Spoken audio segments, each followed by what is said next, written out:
Alrighty, guys, we are going to fast track through today's notes so that I can fit it into this 10-minute video. But if at any time you need to pause to jot these notes down, please do so.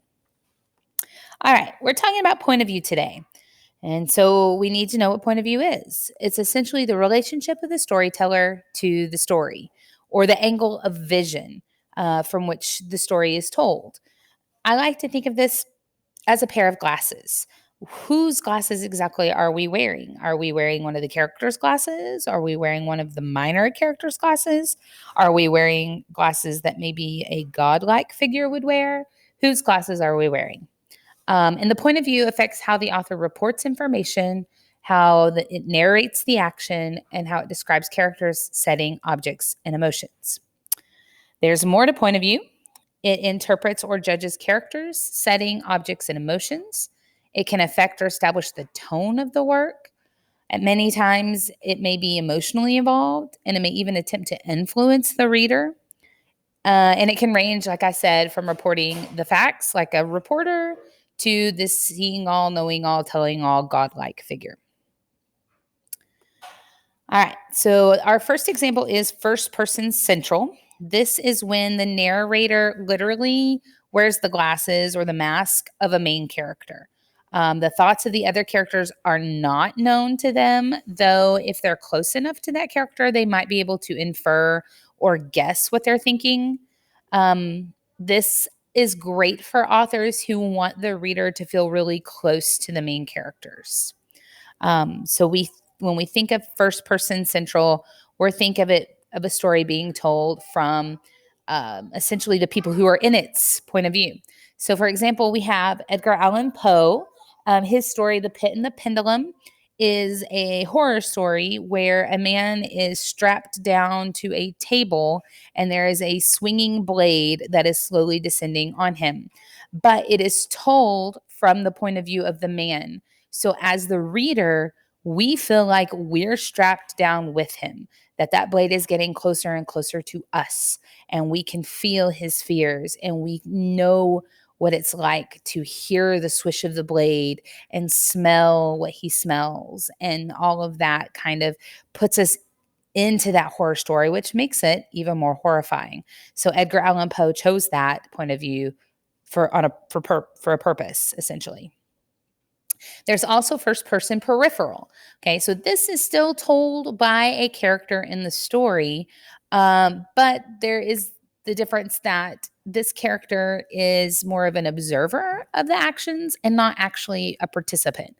So this may be a minor character or someone who is within maybe the protagonist group, but not as involved.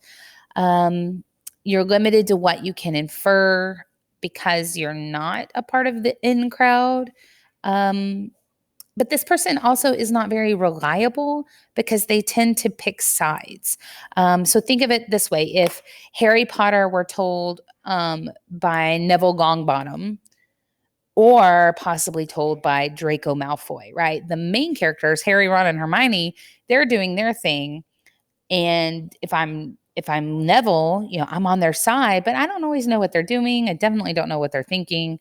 And I may only be able to comment on things that I see them do, which is not all the time because I'm not always with them. If I were Draco Malfoy, I may pick the other side and tell things from that point of view. And Harry would not be my favorite person in that sense. An example of this is The Great Gatsby. If you've ever read this book or seen the movie, there is a character named Nick, and he tells the story, but the story is actually between Gatsby, Daisy, and Tom. So those three people, they're where the drama is, there's where the plot is, and Nick is just kind of this observer. He tells the story based upon what he sees and feels. Then there's third person omniscient. This person is not involved at all in what happens, which makes them a little bit more of a reliable narrator because they're not picking sides. They're very objective, and they're not restricted to a character. In fact, these are the all knowing, godlike figures, right? We're putting on God's glasses essentially, and we're watching things happen. We know what people are doing. We know what they're thinking. We know what they're feeling. We can comment on what we think about that, and how important we think this certain person is in the story. It gives the narrator a ton of freedom because you really literally know everything that's happening. But at the same time, as a reader, it takes us out of the story, and we're not as involved as we would be with first person.